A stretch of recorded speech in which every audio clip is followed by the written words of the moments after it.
좋아요, 구독.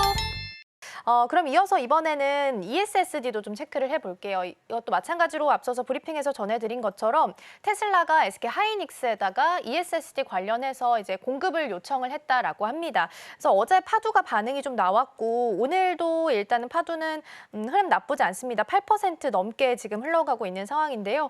이쪽 관련주들의 매력도는 어느 정도로 좀 보세요? 일단 뭐 단기적인 이슈, 어저께 뭐 테슬라의 어닝콜이죠. 여기서 뭐 다양한 좀 전략들이 좀 제시됐던 부분들을 오늘 어제 테슬라 주가가 늦게 좀 반영됐고 이에 따른 어떤 기대감들이 오늘 우리 시장에서 나타내주고 있는 흐름들, 특히나 뭐 중소형주가 좀 움직여지는 그런 흐름들은 저는 조금 단기적으로만 좀 봅니다. 그러니까 가장 중요한 게 항상 어떤 이슈가 좀 부각되고 어떤 전략 제시가 되면 중소형주가 좀 먼저 움직여지는 경향들이 있는데 항상 향후에 실적 발표 기조에 들어가게 되면 전혀 실적과 좀 무관하거나 연동 효과가 좀 전혀 없다는 점에 대한 차이를 우리가 좀 고려해야 될 것 같고, 지금 테슬라가 뭐 SK 하이닉스만 손잡을 수 있는 상황은 아니에요. 어차피 삼성전자가 전통적인 뭐 AI 칩의 관점에서 현재 좀 고전을 하고 있고, 그 이외에 뭐 레거시 반도체 수요가 좀 감소됨에 따른 이익 기조가 좀 악화됐던 측면들은 좀 있지만, 그래도 전반적인 생산 캐파라든가 양산 규모를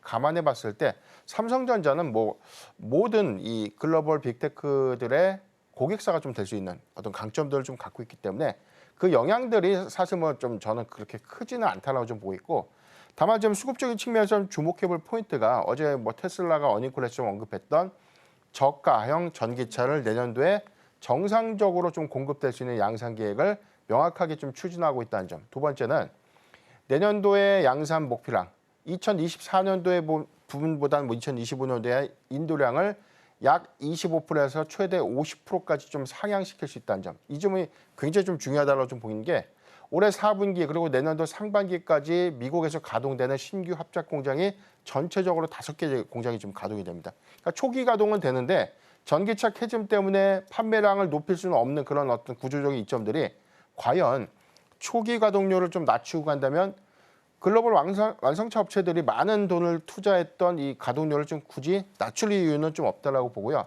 만약에 가동률이 25% 미만으로 좀 초기에 좀 들어가면 고정비 부담이 굉장히 커집니다. 그렇다면 완성차 업체들의 어떤 고민이 굉장히 좀 커질 수밖에 없는 그런 부분들을 좀 감안할 때 올해보다 내년도의 목표량은 더 늘어날 수 있다는 점이 테슬라를 통해서 좀 확인됐던 그런 기조를 더 주목해 볼 필요가 있다라고 좀 말씀드렸습니다. 네, ESSD 관련한 소식까지 일단 체크를 좀 해봤는데 이 소식과 관련해서 관련주들의 움직임이 좀 나온다면 단기적으로 보시는 게 좋을 것 같습니다.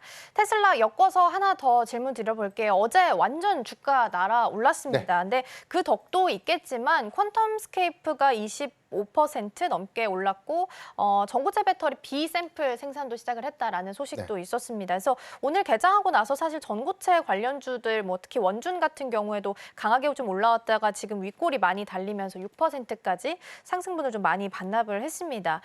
전고체 배터리 사실 양산 시기까지는 꽤 많이 남아 있잖아요. 네. 그러면 지금부터 주목을 하는 게 맞는 건지도 궁금하거든요. 항상 제가 여러 가지 질문을 좀 받을 때 전고체 배터리 관련 종목들에 대한 기대가 굉장히 크죠.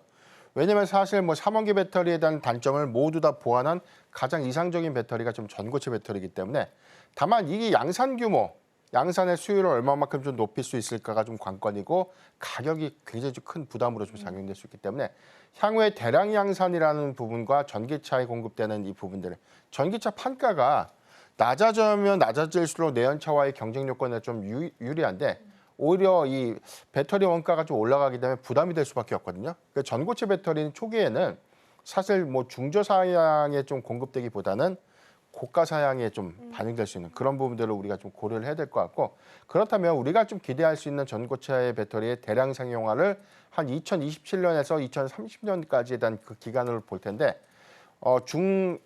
중형 내지는 저가형 차량이 모두 다 탑재된다는 것을 좀 고려를 하면 저는 한 2035년도 이후라는 점을 좀 감안해 봤을 때 시장 규모는 지금 먼저 우리가 좀 기대 요인대로 좀 가장 크게 좀 반영되고 있는 중소형주의 관점에서는 지금 현재는 수급적인 측면으로 우리가 좀 접근은 좀 가능하겠지만 장기 투자를 좀 고려한다면 저는 차라리 좀 셀사를 좀 보는 게 맞지 않을까. 그러니까 지금 LG 에너지 솔루션이라든가 삼성 SDI, 뭐 SK 이노베이션도 마찬가지로 전고체 배터리 연구 개발 좀 하겠다라고 좀 이야기를 하고 있고 가장 빨리 좀 진입되고 있는 배터리 셀사가 지금 삼성 SDI인데 전반적인 캐파량은 LG 에너지 솔루션이 크게 좀 가져가시는 부분이지만 전고체 배터리 부분만 따로 놓고 본다면 삼성 SDI가 시장 선점이 좀 가장 빠르게 좀 이루어질 수 있는 그런 측면들을 좀 고려할 때 현재 뭐 주가도 굉장히 좀 뭐 트럼프 노이즈 이슈가 좀 일부 반영되면서 최근에 셀사도 많이 빠졌거든요.